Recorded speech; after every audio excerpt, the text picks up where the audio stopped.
Uran i Neptun su najudaljenije planete Sunčevog sistema i do sada smo ih posjetili samo jednom putem sonde Voyager 2 još tokom 80-ih godina, ali zašto se u međuvremenu nismo vratili da ih ponovo istražimo? Dobrodošli na kanal posvećen nauci i astronomiji, Gravitacioni manevar. U ovom videu otkrićemo zašto je tako teško posjetiti ove udaljene planete i vidjet ćemo jedan od predloga za slanje misije orbitera ka Uranu i Neptunu. Naš Sunčev sistem je ogromno mesto i stoga nije ni čudo što većina ljudi nema pravu predstavu kolike su zaista udaljenosti među planetama. Gledajući noćno nebo golim okom, planete su malene tačkice svetlosti, nalik na zvezde i razlikuju se samo po tome što se kreću u odnosu na pozadinske zvezde i iz ove perspektive jako je teško steći bilo kakav utisak o njihovoj udaljenosti od Zemlje i ovaj izazov je trajao vekovima.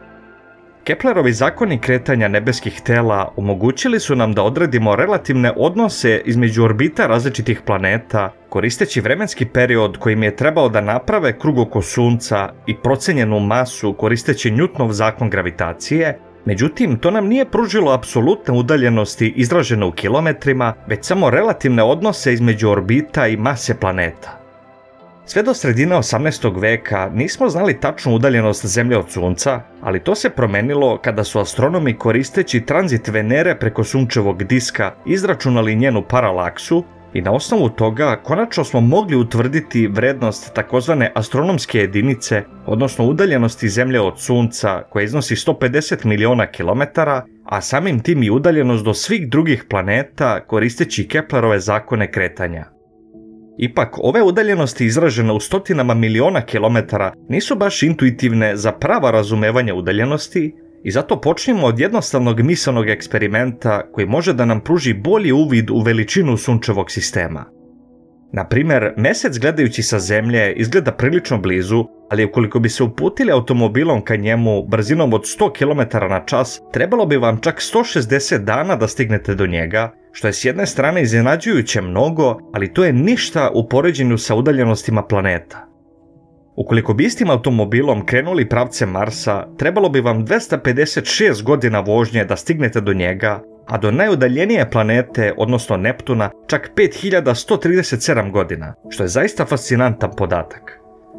Naravno, svemirske sonde koje smo poslali širom Sunčevog sistema kreću se znatno brže od 100 km/h i njihove brzine se mere desetinama kilometara u sekundi, ali udaljenosti među planetama su i dalje izuzetno velike i putovanja sondi ka udaljenim destinacijama uprkos brzini traju godinama.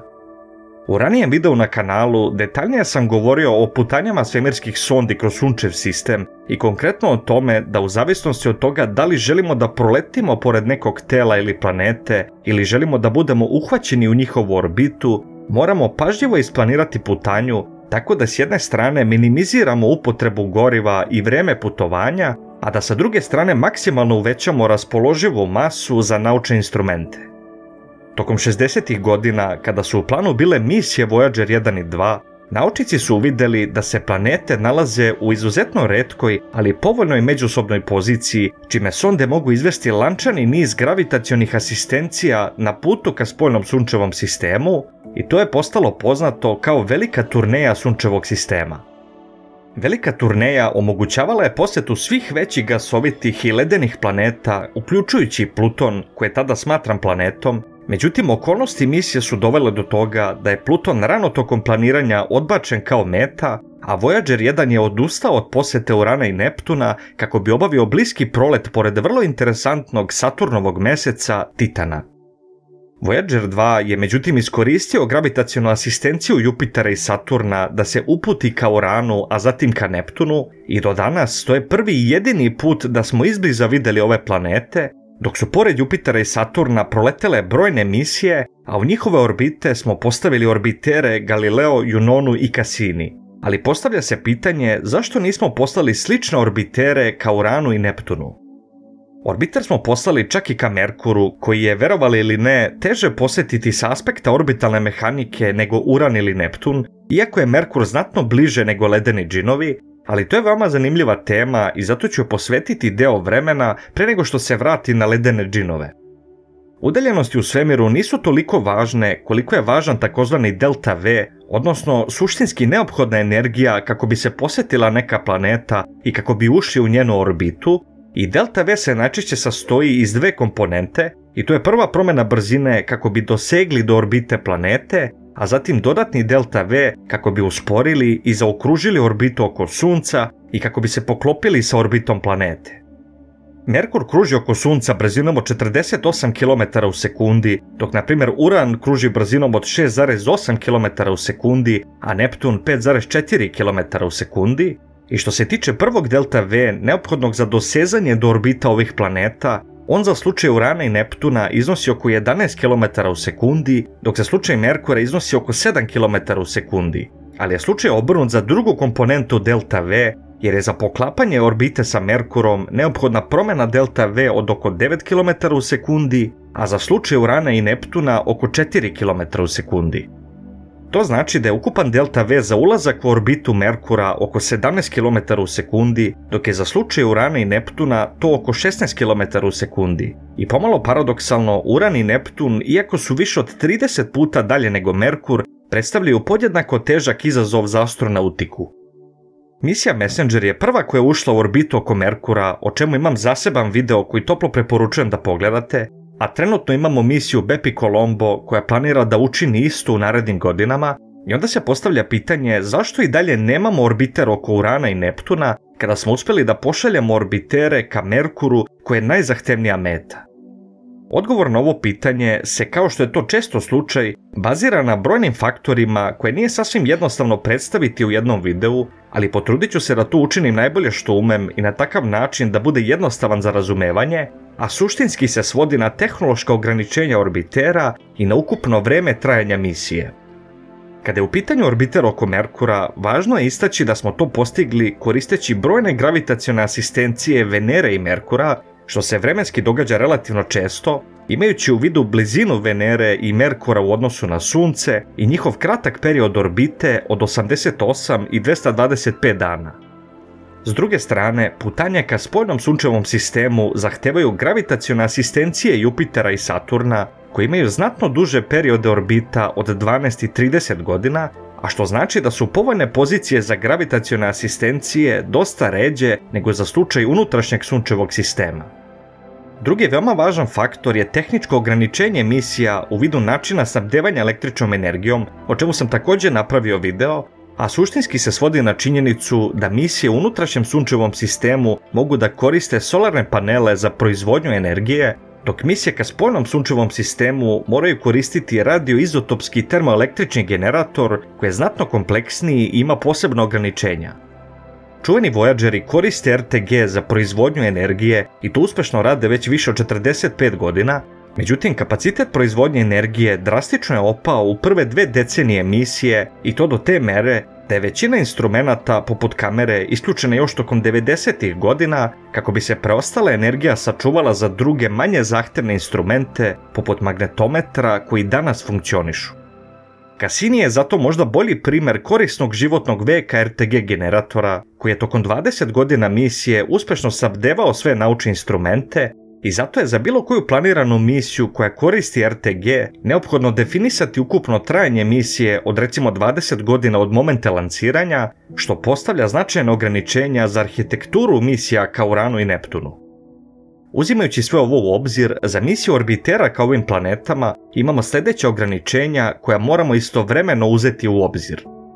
Ukupan delta V koji diktira masu sonde i vreme putovanja, a ograničen je kapacitetom rakete koja bi lancirala ovakvu misiju i brojem naučnih instrumenata na orbiteru. Gravitacione asistencije i lancirne prozore neophodne za njihovo sprovođenje, ukupno trajanje misije ograničeno na 20 godina usled korisnog veka RTG generatora.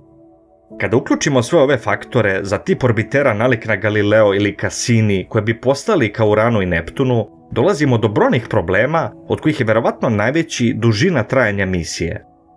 Ovakav orbiter težine nekoliko tona zahtevao bi putovanje između 12 i 18 godina, što bi značilo da bi pri dolasku u Uranov ili Neptunov sistem imali samo par godina za naučna istraživanja, a što je nedovoljno za flagship misiju koja bi zasigurno bila veoma skupa i zahtevna.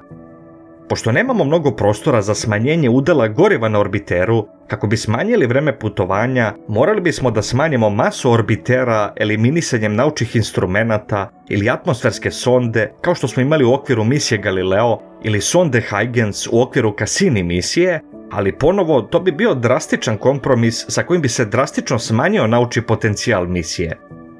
Što se tiče gravitacionih asistencija, najbolja opcija je lansiranje u okviru takozvanog lansirnog prozora, gdje minimiziramo neophodan delta V koristeći gravitacione asistencije Jupitera i Saturna, ali pošto kao što sam naveo ranije, ove planete imaju periode orbite koji se mere decenijama, neophodno je sačekati povoljan položaj planeta.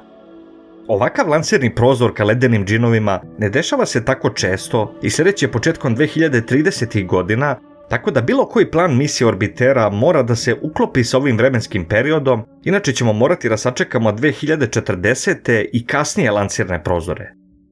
Dakle, glavni problem kod koncepta orbitera oko Urana ili Neptuna leži u činjenici da želimo da vreme putovanja bude što kraće kako bi ostavili više vremena za samo istraživanje ovih planetarnih sistema, ali brže i kraće putovanje zahteva veći delta V, što znači više goriva u udelu ukupne mase, a samim tim manje naučnih instrumenata. Uzmimo primjer sonde New Horizons koja je koristeći gravitacionu asistenciju Jupitera putovala čak 9 godina do Plutona, gdje je proletala kroz ovaj sistem za samo par časova, a pritom je ukupna masa sonde iznosila tek 450 kg, što je otprilike 5 puta manje od orbitera Cassini kako bi putovanje bilo što kraće. Već postoje planovi da sličnu sondu lansiramo ka Uranu i to je konkretno plan kineske svemirske agencije koja ambiciozno planira kombinovanu misiju orbitera oko Jupiterovog mjeseca Kalista, dok bi zasebna sonda u okviru iste misije iskoristila gravitacionu asistenciju Jupitera da proleti pored Urana, međutim bliski prolet se ne može uporediti sa orbiterom. Ipak, domišljati astronautičari osmislili su jako zanimljiv koncept koji bi omogućio da pošaljemo flagship orbiter ka Uranu ili Neptunu, a to je koncept aerohvatanja u orbitu koristeći verziju manevra poznatijeg kao aerokočenje. Kada su Apollo misije sletale na mjesec koji nema atmosferu, lunarni modul je morao koristiti raketni motor da smanji brzinu na nulu u momentu sletanja. Međutim, kada su se astronauti vraćali nazad na Zemlju, koristili su atmosferu i toplotni štit za poništavanje ogromne brzine, čime su bezbedno sleteli u Pacifik. Do danas jedino su sovjetske sonde Zond 6 i 7 koristile verziju aerohvatanja i to tako što su proletele kroz gornje slojeve atmosfere radi usporenja u eliptičnom orbitu, međutim tokom sljedećeg prilaska Zemlji uletele su u atmosferu umjesto da nastave da orbitiraju Zemlju i zato se smatra da do danas nijedna misija nije zaista izvela manevar aerohvatanja u orbitu. Atmosfersko trenje možemo koristiti i za usporenje sonde radi promjene orbite, što je prvi put demonstrirano u okviru misije Magellan koja je istraživala Veneru, o čemu imam zaseban video, ali i tokom misije Marsovog izviđačkog orbitera koji je koristio Marsovu atmosferu da zaokruži orbitu. Razlika između aerokočenja i aerohvatanja u orbitu svodi se na to da aerokočenje omogućava promjenu orbite oko neke planete tokom više bliskih proleta, dok aerohvatanje omogućava direktan prelaz iz hiperbolične putanje proleta pored planete u eliptičnu orbitu oko planete. I ovaj koncept je posebno zanimljiv za misije orbitera oko planeta koje imaju atmosferu kao što su Uran i Neptun. Aerokočenje drastično smanjuje masu goriva neophodnu za usporenje i hvatanje u orbitu, jer energija za usporenje potiče od trenja kretanjem kroz gornje slojeve atmosfere, što znači da orbiter može imati veću međuplanetarnu brzinu i kraće vreme putovanja, a također može posvetiti više mase naučnim instrumentima, što je upravo rješenje koje tražimo. Fokusirat ću se na konkretan predlog orbitera oko Urana, mada sve o čemu ću govoriti primjenjivo je i za orbiter oko Neptuna i misija bi izgledala ovako. Orbiter bi bio lansiran sa Zemlje početkom 2030. godina koristeći neku od najmoćnijih raketa poput SLS ili Starship, nakon čega bi iskoristio gravitacionu asistenciju Venere i Jupitera za dodatno ubrzanje i za postavljanje na putanju ka susretu sa Uranom 8 do 10 godina kasnije. Prilikom prilaska Uranu, orbiter bi izbacio atmosfersku sondu kao što je to učinjeno tokom misije Galileo, a koja bi upala u atmosferu koristeći toplotni štit i kasnije padobran, čime bi mogli detaljno analizirati različite atmosferske slojeve planete, mada postoji varijanta gdje se odvajanje atmosferske sonde planira tokom kasnijeg dela misije umjesto odmah na početku, a što je poželjno iz nekoliko razloga. Prvi razlog je to što bi atmosferska sonda uletela u atmosferu samo nekoliko sati pre nego što bi orbiter otpočeo aerohvatanje u orbitu, a što je malo vremena za prikupljanje i prenos informacija nazad ka Zemlji, a pritom fokus kontrole misije je bolje fokusirati na sam manevar ulaska u orbitu koji je kritičan za misiju. Drugi razlog je to da ukoliko atmosfersku sondu odvojimo kasnije tokom misije nakon hvatanja u orbitu, atmosferska sonda će uleteti u atmosferu pri manjoj brzini, a što znači da možemo da uštedimo masu u vidu manjeg toplotnog štita, a orbiter može da se posveti prikupljanju podataka sa sonde tokom dužeg vremenskog perioda i tokom manje kritičnog dela misije. Što se tiče manevra aerohvatanja u orbitu, koncipirano je korišćenje toplotnog štita nalik na one korišćene u okviru misija Marsovih rovera Curiosity i Perseverance, a koji imaju neophodne termalne kapacitete, ali ključno i mogućnost promjene sile uzgona za manevar aerohvatanja u orbitu. Toplotni štit korišćen u okviru Marsovih misija ima pomeren centar mase u odnosu na srednju osu, a što znači da prilikom leta kroz atmosferu postoji razlika u sili uzgona nalik na krilo, i to je u okviru Marsovih misija omogućilo promjenu putanje radi preciznijeg sletanja, a što je također od ključne važnosti za orbiter oko Urana i manevar aerohvatanja. Ukoliko sonda uleti previše duboko u atmosferu, toplotni štit neće moći da izdrži ogromne temperature, a ukoliko letimo previše plitko, može doći do izbacivanja iznad atmosfere, nalik na kamen koji bačen pod plitkim uglom poskakuje po površini vode, tako da moramo uleteti tačno na pravoj visini kako bi aerohvatanje bilo uspešno. Mogućnost promjene uzgona toplotnog štita dodatno bi omogućio brži ulazak u atmosferu koji bi statičan štit izbacio izvan nje, jer bi mogli koristiti uzgon u smeru centra planete da se zadržimo na pravoj visini i da vremenski duže usporavamo kroz atmosferu. Vreme leta kroz atmosferu trajalo bi između 20 i 30 minuta, tokom kojih bi toplotni štit dostigao maksimalnu temperaturu od nekih 2000 stepeni Celzijusa i usporenje od nekih 20 G, ali nakon ovog manevra orbiter bi bio postavljen na eliptičnu putanju oko Urana, nakon čega bi toplotni štit konačno bio odbačen. Postoji drugačija varijacija usporenja kroz atmosferu na većoj visini i to koristeći rasklopivi toplotni štit koji se trenutno razvija za buduće ljudske misije na Mars, jer on ima veći prečnik i može da omogući ekvivalentno usporenje kao i čvrsti toplotni štit, ali u ređoj atmosferi. Također, postoji koncepti nalik na hipersonični padobran koji bi omogućio usporenje sonde na još većim visinama gdje bi sonda mogla biti bez termalne zaštite, ali takvi koncepti još nisu testirani i verovatnije je da bi misija ka Uranu koristila već provereni i dokazani čvrsti toplotni štit.